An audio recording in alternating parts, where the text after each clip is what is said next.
very much. I try to pick a few things as you shared. One key point there is the fact that leadership is about results, and you must get results. And then you said that that is where your autocratic nature comes, because you will have to insist that the results come. And then you also mentioned that you don't sit and just watch, you get involved. And as leaders listening to our guests for tonight, this is one of the things that we also have to learn. Sometimes leaders will sit on the side, sit on the fence, and expect that the results will be achieved. Yes, you should seek results, but you should get involved in getting or achieving the results. That responsibility that you demonstrate as a leader, your followers will pick that attitude, and then they will also exhibit that. But I have a question for you.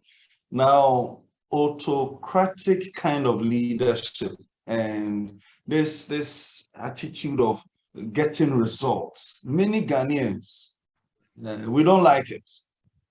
You see, we don't like it. We don't like it when someone is on us, insisting that the right thing must be done, and insisting that we must deliver and we must get this thing done. People don't like it. But you also happen to be someone that is so loved. I don't know how you are able to combine the two. How are you able to be autocratic at times, and at the same time you are able to get the people that you work with to love you the way that I have seen around you several times? I've worked with you, and I know that, I mean, when you ask me to do anything, it's difficult for me to say no, and it's because of the person that you are. So I'm wondering, how are you able to achieve results and achieve love at the same time? Yes, yes. You know, it's not easy, and most of us, or most Ghanaians, we don't like change. You see, mostly we are comfortable where we are. So the moment you are bringing a new change and so on, you are not loved. And I can tell you, not what I'm saying, it has not been easy for me in many of the situations. I get people falling outside my way of leadership and so on. But you see, some of them will go and then they will come back to come and then appreciate you. And yes, I will be hard on you when the autocratic means come, but when we achieve the, I come back to praise you that, you know, we've made it. And, you know, it's because you've put in more. That's why. So when I come back to do that, you see that, yes, you've been loved. And, you know, one thing is that appreciation shouldn't be out of our way. Appreciate the things that people do to achieve success. And when there is a need that you need to, share that success with them and so on, you need to. Then they also buy into when you come with new ideas and so on. So yes, that's how the journey has been. I can tell you, it has not been easy. It has been very rough in some way. Like I told you, my work involves this community. So yeah, you go to the community, you mobilize them, you share your vision, your idea with them. And some of them think that, no, VRA, you own us a lot. So why do you want us to do ABC if you are our father, or you have brought us into this struggle or this pain? Why do you want to do ABC again? So yes, okay, so I'll come out. Look, we have 52 communities. You are lucky to be chosen. And this is the role that you have to play. If you are not ready to play that role, I'm taking your share to another community. And lo and behold, I have done it several times. I take it away from them. Some of them will come, look, they can normal themselves, come to the office, come to my director, come and then complain to my director and so on. So before, at times when I go on trek, I spend about 2 weeks before I come. By the time I come, there is a lot of about 1 month reports back for me. So I'll come and my director will say, this is, I say, yes, director, we have scarce resources. We have scarce resources. So if the people are also to do this, for instance, let me give you an example. You go to a community, they have a very good sand that we can use for molding blocks and so on. Okay, community, organize a communal labor, fetch the sand so that we can reduce cost in doing your project for you, so that we can do more for you. Community is not ready to participate or do that communal labor. Say, okay, community B, they are ready to even fetch the sand and mold the blocks for you. Where will you go? You move to the next community. So I'll leave this community. So that way, then they will say that you are autocratic and so. But you see, it's a principle. You have to apply it. And then by the time this community sees that, community B has achieved ABC, then the same people will come back to you. They will say, now, not only will we fetch the sand, not only will we mold the block, but now we'll dig the foundation also for you. So take all this one away from the Please, for some of us don't even know the resettlement. When you say VRA resettlement, what does that mean? Before I go into the challenges that you have faced as a leader. Yeah, VRA resettlement came into being as a result of the construction of the Akosombo Dam.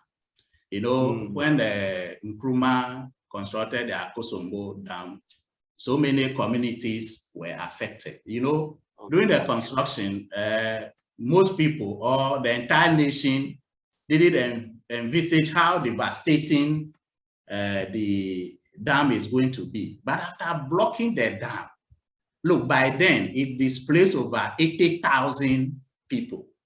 And, those who were by then in VRA and so on, they have to use canoe. In some place, they have to use helicopter to lift people from their place, because they were warning them that this thing, when the dam is completed and then they block the river eventually, is going to spill over, so they should leave their place.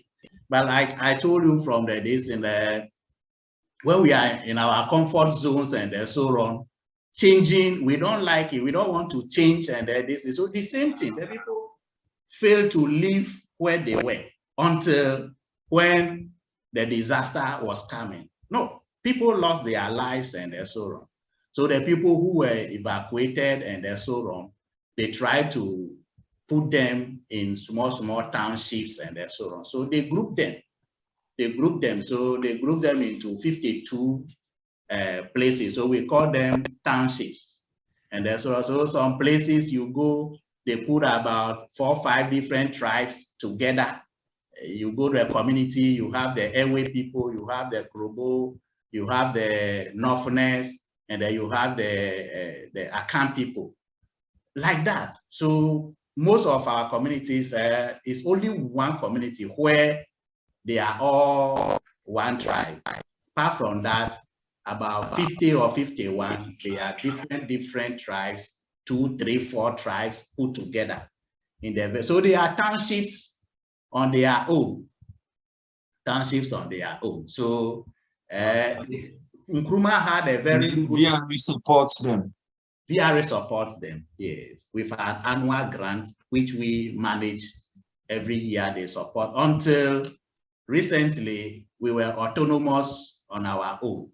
We manage that, we do our own things. The moment we receive the grant from VRA, we manage everything. But now there is a talks underway that they don't want VRA to be doing things piece and pieces like that. So they want everything under one umbrella as VRA. So they are trying to add our place back to the VRA, so it becomes one big. But that's you haven't come to. Sorry, you were about telling us what Nkrumah did when I came in with a question. Yes, you know, Nkrumah had a very good plan for these townships. If you see how Nkrumah created this Tema, how he put Akosombo, you know, it was the same thing that he wants to do for the resettlement townships. So when you go there, their structures are unique. 2-bedroom houses, one depend on the size of your family, 2-bedroom houses, 3-bedroom houses, and so on, with adequate land for expansion, and then farmlands for them to, embark on this thing. But when Nkrumah was overthrown, that was the end of everything. So the towns were left like that until somewhere in the 90s, I learned the late President Rawlings went to Afram Plains, and somebody, a Reverend Father at Donkokru, took him to one of the resettlement townships and said, look, Mr. President, look at these people. They are suffering because of the creation of the Akosombo. And look at their living standard and their sorrow. So, you know, you see that, like you were saying, the late president had that sense of humor. He feels for the rural folks and their sorrow. So he came back to Accra, and then he summoned then Ministry of Mines and Energy, now Ministry of Energy, and the VRA, that look, these are people that the Akosombo Dam has displaced. Then they are suffering. So you need to do something for them. So through that intervention of that Reverend Father at Akosombo, and our late president also having a good heart to listen to the Reverend Father, that gave birth to the establishment of the VRA Trust Fund that we use to support the communities and so on. Yeah, so that's how the Trust Fund came into being, where I work. Thank you very much. Let me capture some of the comments so that we hear what our listeners and those with us are saying. So Eric says, great style. It relates to your leadership style that you were talking about earlier. And then Gladys Kujo took note of your quotes. This is one of your quotes for tonight. 2 good heads are better than 1. And Gladys repeats that. And then Bonnie says, congrats. Adavato, I think that is it. I'm sure you know what it means better than I do. Says congrats. Judith says, great leadership skills and approach. Great leadership skills and approach. Congratulations, Daddy. Then another comment by one Margaret Amponsa. I'm sure the name sounds familiar. Great talks. Great talk, always on point. Did you hear that one? Yes, I did. Help me with this name. Is it in the Deba? Someone is trying my pronunciation skills today. Yeah, He's laughing at me too. That's in the Deba. That the meaning is glory. Glory. She is connecting from the UK. Okay. In the Deba, he mentions determination as one of the key traits that you have. Edna also took note of one of the points. Being a leader, it's not easy. God bless you for good work done. And then Stephen, one of my coordinators, says, great talk. I love that. One sometimes autocratic and then sometimes autocratic. I love that one. Sometimes autocratic and returns back to them for appreciation. Greg, you remember Greg? He says, hi, brother, long time and well done. David also says, how can you maintain your leadership quality, please? So that's a question. How can you maintain your leadership quality? How can you maintain? And then me, Sakum says, I am honored to be part of this forum. He's a born leader. He's a man that produces results. regardless of the scarcity of resources.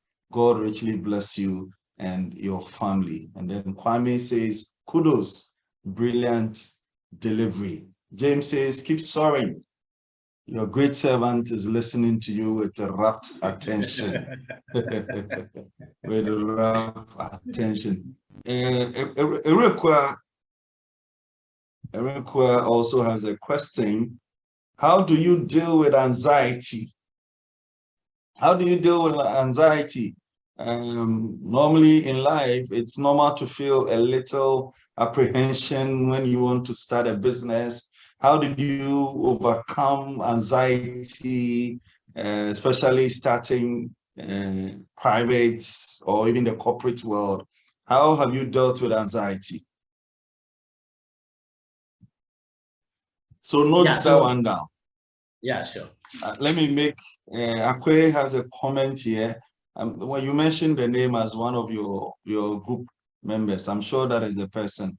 It says, great man, we all learned and are still learning from you. You gave some of us the practicality of what we were lectured on. So I suspect he's one of your tech steady group members. And then Esther says, God bless you so much, boss. Really learned a lot from you today on how to be a leader. Yes, anxiety. Chairman, how do you deal with anxiety? Yes, so like as the saying goes, a journey of 1,000 miles starts with the first step. See, when you want to start your business or you want to do anything, you have to take the first step. You see, yes, anxiety will be there and there's so, but until you take that first bold step, and you are not going anywhere. This in a most dependable. You remember when we graduated from school and we were having this forum at Lagos. We have one speaker who told us that as a young graduate and so on, this is the time that you have to start your own business and so on. Start when you fail, start another one. When you fail, start another one. But if you wait until your retirement that you want to start business, you start the first one and then you fail, the next one, it might send you to your grave. But if you are young and you start the first one, you fail, before you reach the age of going 40, you become so robust. So you don't fear failure and so on again. And that will push you to do more. And before you realize you are on top of everything. So yes, like I have always my friend Emmanuel, we do share a lot of things together. Normally you see, like even with those employment, at times you look at the effort that you are putting in and you look at the remuneration, you see that, look, if I should go and then start my own business and I can do better and so on. But that ability to take the first step to walk out of that employment which is not paying you well to go and start that business, it's a difficult one to take. It's across the line. It's only few people that have seen that they were able to take that bold step, and some of them is a great success. It's a great story, and so that is it. I mean, you have to start from somewhere. Don't fear of the failure. Don't fear of losing. You have to start, and when you start, by the grace, yes, you have to start. And as you start and you enjoy it, you have the passion for it. And so you see that all that anxiety, that fear will go away. You see, I have this friend, Brother Alexis. You know, Alexis is that type when you are struggling with issues and so on. You go to him and then you say, brother, this is ABC. You just laugh at you. Say, have you taken the first step? You say no. He said, then how do you want to get there? You take the first, and you see, you approach it and it will look like the thing that you are struggling for weeks, sleepless nights, and so you just make it so easy for you. And so what I'm trying to say is that talk to the right people. Talk to the right people. And I mean, all this anxiety and fear will go away. And yeah, that's Boss, there's another question for you. How can you, it's from David, how can you maintain your leadership quality? yes. You know, leadership, yes, you need to seek feedback from people who are really confident to you, or the people that you know that they have certain qualities that you yourself admire and so on. So you seek feedback from them. Don't take feedback from any person anyhow, no. But get feedback from people that you know can add substance to. It's one good head. Yes. from one good head. So if you want me to suggest somebody to you, anytime you run to the host, Mr. Daniel Kobe. I mean, it's look, he will not just advise you or give you anything, he backs it with prayer. And whatever he tells you is conk, I can assure you. And that is it. So to maintain your good leadership role, get feedback from people and then adjust. If you are going wayward, you should adjust and then you make this. Yeah, that's how I see it. Thank you very much. Now the questions are pouring, so get yourself ready. And this is from Richmond. Richmond is asking, what are your biggest challenges you have encountered as a leader? And how were you able to overcome it? Another question is asking about how have you ever faced discouragement and how did you overcome it? So maybe you can put these together: challenges, discouragement. How were you able to overcome challenges that you faced? Yes, challenges, and then they say yes, a lot. And you have to, what I will tell you is that most of the time you have to rely on God. You have to pray a lot, because some of them you see to be physical, but there is spiritual also attached to it and so on. So yes, I don't play with my prayers.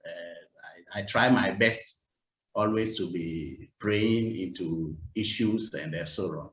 Yes, challenges. Yes, one particular one that I'll share with you is that yes, I had this problem with my immediate boss, and he went to the extent that I was suspended from work.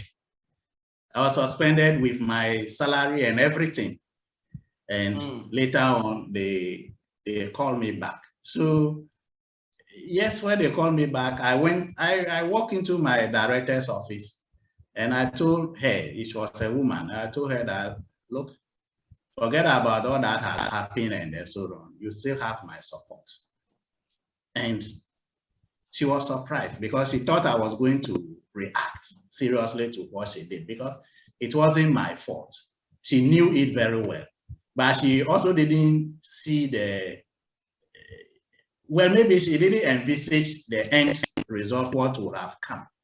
Because later on, when we patched up and we came back together, she confessed to me that this, and I said, well, that's okay. And we moved on. And today, she's no longer with my organization, and so, but we are that very good friend. I don't know if she has hooked on, and so we are very good friends, and we chat all the times. We share our problems and so on.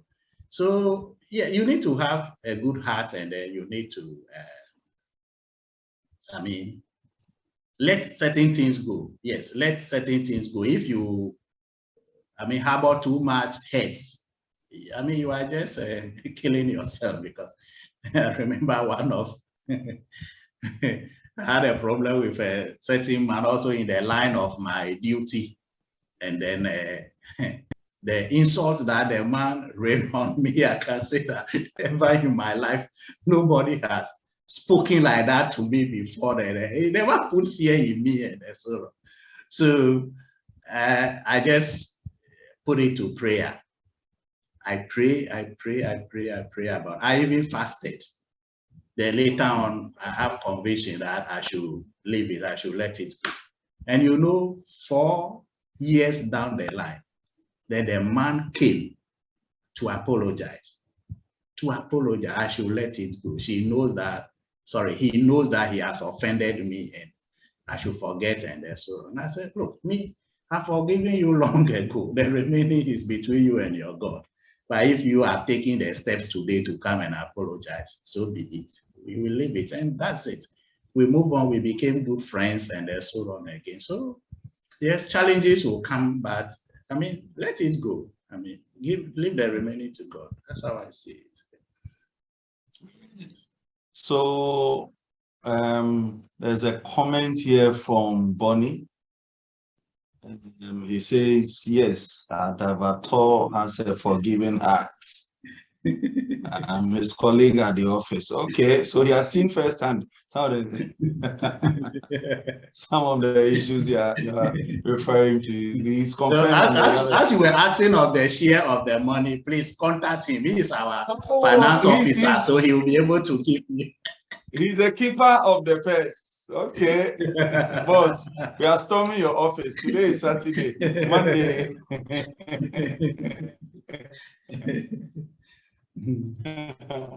Yeah, and then Sylvia says, hi boss, I can also see that aside all that you've mentioned, humility and God-fearing have contributed to this great leader and a mentor you've become. God bless you. I've learned a lot from you.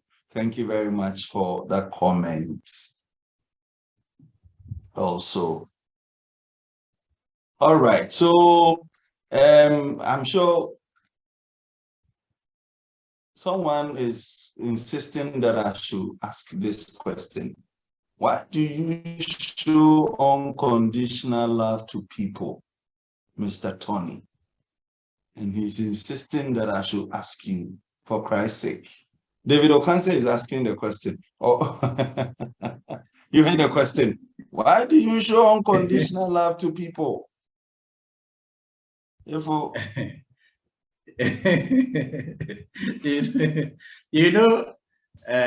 see, love, we all need to love one another. And I think that is what God wants all of us to do. And you see, in many ways, we step on toes. We do things that puts others' life or their work or this in danger and so many things. But then we are human beings, you see, we are human beings. That's why the Bible will tell you that remove the log in your eye before you try to remove the peg in somebody's eye. So yes, definitely people will offend you. You also offend people, but you should have that that heart to forgive, and then you move on. Like I was saying, like this, my friend Emmanuel here. You see, Emmanuel has been my roommate. When I talk of my best friend ever, he has been my best friend in life, even today as we speak. But you see, Emmanuel doesn't talk, and I talk a lot. So I will worry this man, I will do so many things, but he will never mind me. So most of the time when I say he is not a Catholic anyway, he's a Presbyterian. So at times I do tell him that, if you are in the Catholic, like I'll say that you are a living saint. Because how you push that man, and that man will not mind you and so on. You see, so that are some of them. So yeah, you show unconditional. When you love somebody, you love that person, no matter what it is and so on. You love that person. So that's how I see it. David, who is asking, David is a very good friend of mine, and I like him very well. No two ways about it. We thank God. There's so much comments. There is one question. Maybe we will have Agbe says, God bless you so much. We are proud of you. We thank God to have you in the family. We will always learn from you. That's from Agbe. Emmanuel says, God bless you for your words of wisdom. And Diana says, I've enjoyed the discussion. Keep up the good work, Mr. Tony. But Diana has a question. What is something you wish someone had told you during your career journey? Something that you wish someone had told you before. If someone had told you, it would have benefited you. I'll read some of the comments and then I'll come back to you to respond. Esther says, wow, you are indeed a man with a good heart. That is what most people don't want to do. God bless you and keep it up. Joseph says, no matter how you are, he speaks good things about you to people. It's a beautiful thing of him that inspires me most. Chairman, I can attest to that. That heart of gratitude and that's how you appreciate people for the role that they have played. I mean, if you have mates who are still your friends way back and you still click like that, it's a testament to the spirit and the kind of person that you are. And then wow, great. Always talk to the right people. Always try first. So God bless you, Ifo. So, Chairman, something that you wish you had heard. Yes, in career life. This is one of those questions. Yes, you know, in career life, actually, when Yes. I sat common entrance in 1986, my aim was to go and then do automobile.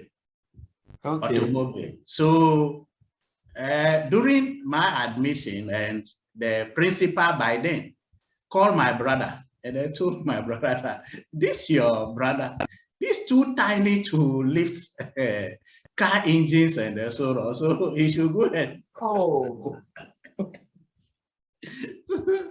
he should go and do block laying and concreting. And you know, my aim of going to do automobile in school, just to learn how to drive. That is all. That was the drive for me. And the principal changed my course. So in career life, yes, I wanted to be an auto mechanic, just a driver, and I would be okay. But the man changed my career line, and I can assure you that I've never regretted reading this course, taking the building line and so on. And it has been good. And that's even giving me the room to meet those good friends along the line. And I'm always appreciative of what the Lord has done at the man that did. Our special guest for tonight and what he has shared with us. So first and foremost, he shared with us as leaders, we have to learn how to influence upward, how to influence the people who are ahead of you and your boss. And then number two, the fact that two heads, in fact, two good heads are better than one. You need to, if you're speaking to anyone, make sure the person is carrying a good head before you speak to the person. And number three is listening. It's one of the key qualities that he goes by. And so we as leaders, we also have to learn to listen. Number four, don't be discouraged when you are not listened to at first. Don't be discouraged when you meet setbacks or you meet challenges. Don't be discouraged. Number five, a leader must insist on getting results. Leadership is about getting results. It's not about title and position. It's about getting results. Number six, if you must get results, then get involved in the work yourself.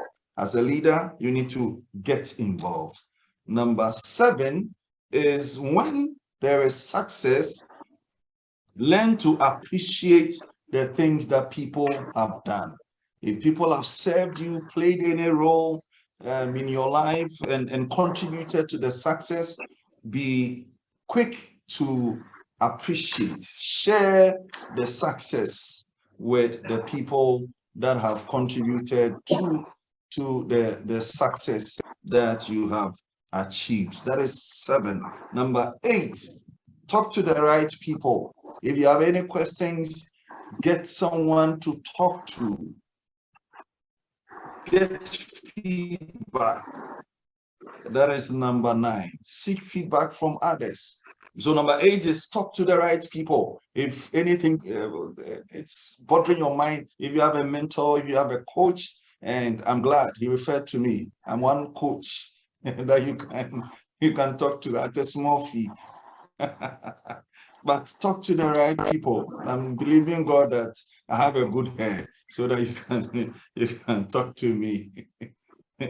But number 9 is seek feedback. If you want to sustain your leadership, if you want to continue to play at a high level, you need to get that feedback. Let people tell you what they observe about you. Feed that into your life and try to improve using the feedback that you gather from people. And as one of the people shared, number 10 will be the fact that you need humility and God-fearing characteristics in your life as a leader.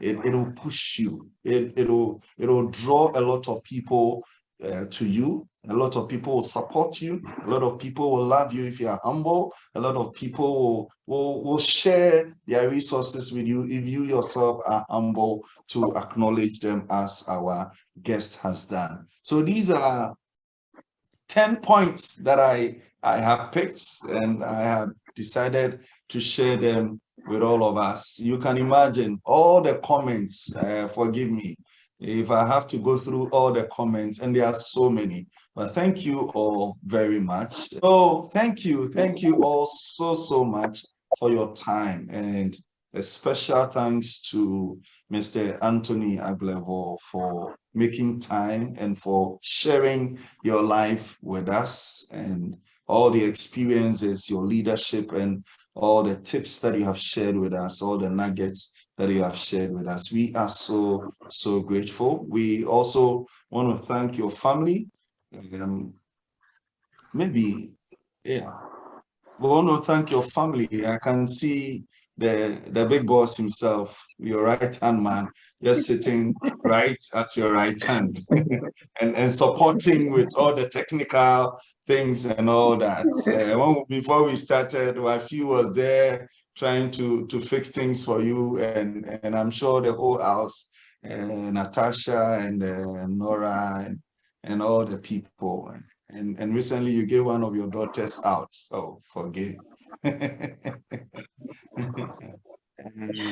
We thank God for all of them.